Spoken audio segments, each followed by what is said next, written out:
Hello दोस्तों, कहानी सुनने के बाद प्लीज़ चैनल को सब्सक्राइब कर दें। मेरी उम्र 20 साल की थी। घर में पैसों की तंगी के चलते मैं गीता देवी के घर पर काम करने लगी।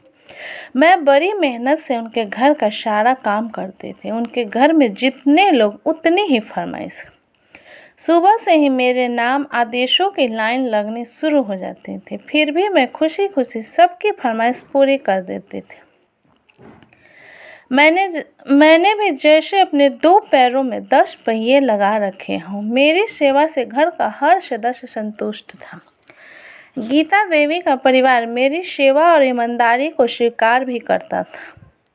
मैं थी भी ऐसी ही, दूध सा गोरा और कमल सा चिकना बदन, कजरारे नैन, रसीले होठ, पतली कमर, काली नागिन जैसे काले लंबे बाल और ऊपर से खनकती हुई आवाज़। मेरी खूबसूरती मेरे किसी फिल्म की हीरोइन होने का एहसास कराती थी। घर की मालकिन गीता देवी की बेटी रचना, जो मेरी हम उम्र थी, उसके पुराने मगर मॉडर्न डिजाइन के कपड़े जब मैं पहन लेती थी तो मेरी खूबसूरती में और भी निखार आ जाता था।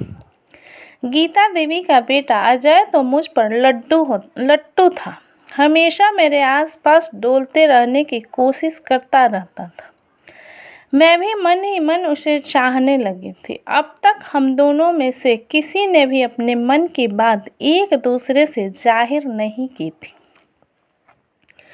घर के दूसरे कामों के अलावा गीता देवी की बूढ़ी सास की देखभाल की पूरी जिम्मेदारी भी मेरे कंधों पर ही थी। दरअसल गीता देवी एक कॉलेज की प्रिंसिपल थी। उन्हें सुबह के 8 बजे तक घर छोड़ देना पड़ता था। बड़ा बेटा अजय और बेटी रचना दोनों सुबह 9 बजे तक अपने अपने कॉलेज के लिए निकल जाते थे। गीता देवी के पति रमन जी का खुद का बिजनेस था। उनके मिलने वालों के चाय नाश्ते का इंतजाम भी मुझको ही देखना पड़ता था। मैं सुबह के 7 बजते बजते उनके फ्लैट पर पहुंच जाती थी। पूरे 10 घंटे लगातार काम करने के बाद शाम के 6 बजे तक ही मैं अपने घर लौट पाती थी। एक दिन मैं गीता देवी के घर पर अकेली थी। बूढ़ी अम्मा भी किसी काम से पड़ोस में गई हुई थी। घर का काम निपटा कर थोड़ा सुस्ताने के लिए मैं जैसे ही बैठी, दरवाजे की घंटी बज उठी। मैंने दरवाज़ा खोला तो सामने अजय खड़ा था। घर में और कोई नहीं है क्या? अजय ने अंदर आते हुए पूछा। नहीं, मैंने छोटा सा जवाब दिया। कमरे में खुद के अलावा अजय की मौजूदगी ने मेरे दिल की धड़कनें बढ़ा दी थी। मैं अपनी नज़रें चुरा रही थी। उधर अजय का दिमाग मुझको अकेला पाकर बहकने लगा था। अजय ने अपने कमरे में जाते हुए मुझको एक गिलास पानी देने के लिए आवाज़ लगाई। मैं पानी लेकर कमरे में पहुंची। अजय ने मुझे गिलास मेज पर रख देने का इशारा किया। गिलास रखकर जब मैं लौटने लगी तो अजय ने मुझे पीछे से अपनी बाहों में कसकर जकड़ लिया। एक तो लड़की के गदरा देह, मुश्किल से मिली तन्हाई और मालिक होने का रोब, अजय पूरी तरह अपने अंदर के हैवान के आगे मजबूर हो चुका था।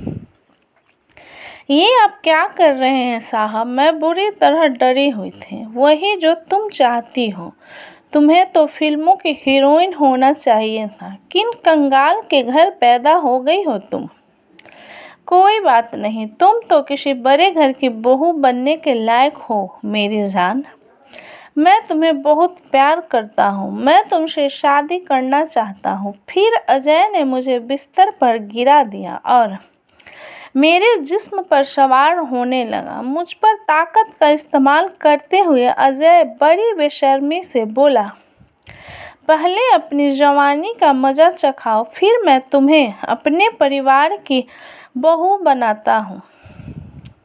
लेकिन शादी के पहले यह सब करना पाप होता है। मैं गिड़गिड़ाते हुए बोली, पाप पुण्य का हिसाब बाद में समझना बेवकूफ़ लड़की। पहले मैं जो चाहता हूँ वह करने दें। अजय वासना की आग में पूरी तरह दहक रहा था। इसके आगे वह कोई हरकत करता। घर का दरवाजा खटखटाकर खुला। सामने गीता देवी खड़ी थी। अपनी माँ को देख अजय पहले तो डरा, फिर पतरा बदलकर पलंग से उतर गया। मैं भी उठ खड़ी हुई। यह सब क्या हो रहा है? गीता देवी चीखते हुए बोली, देखिए ना मम्मी, कैसी बदचलन लड़की को आपने घर में नौकरी दे रखी है। अकेला देखकर इसने मुझे जबरन बिस्तर पर खींच लिया। यह इस घर की बहू बनने के सपने देख रही है। अजय ने एक ही सांस में अपना कसूर मेरे सिर पर मार दिया। नहीं मालकिन नहीं, यह सच नहीं है, कहते हुए मैं रो पड़ी। देख रही है मम्मी, कितनी ढीठ है यह लड़की। यह कब से मुझ पर डोरे डाल रही है। आज मुझे अकेला पाकर अपनी असलियत पर उतर ही आई। अजय सफाई देते हुए बोला, मैं खूब जानती हूँ इन छोटे लोगों को, अपनी औकात दिखा ही देते हैं। अब मैं इसे काम पर नहीं रख सकती। गीता देवी मुझ पर आंखें रेखते हुए बोली, नहीं मालकिन, ऐसा मत कीजिए, हम लोग भूखे मर जाएंगे। मैं बोली, भूखे क्यों मरोगी? अपने टकसाल लेकर बाजार में बैठ जाओ। अपनी भूख के साथ साथ दूसरे के भी भूख मिटाओ। घरों में झाड़ू पोछा करके कितना कमाओगे? चलो निकलो अभी मेरे घर से।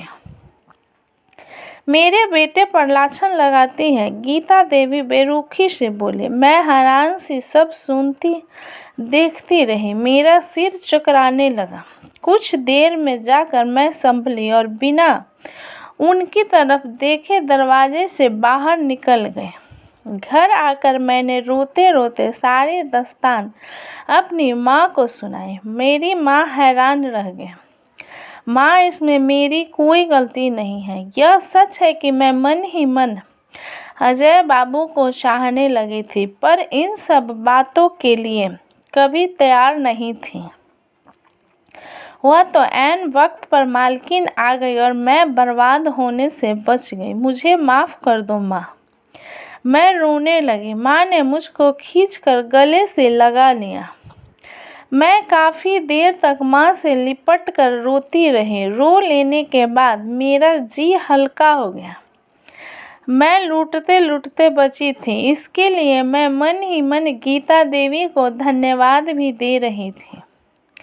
इन वक्त पर उनका आधमकना मेरे लिए वरदान साबित हुआ था। मुझको अब अपने सपनों के टूट जाने का कोई गम नहीं था। मेरे सपनों का राजकुमार तो अंदर से बड़ा ही बदसूरत निकला था। महीने की पगार की आशा टूट गई तो क्या हुआ?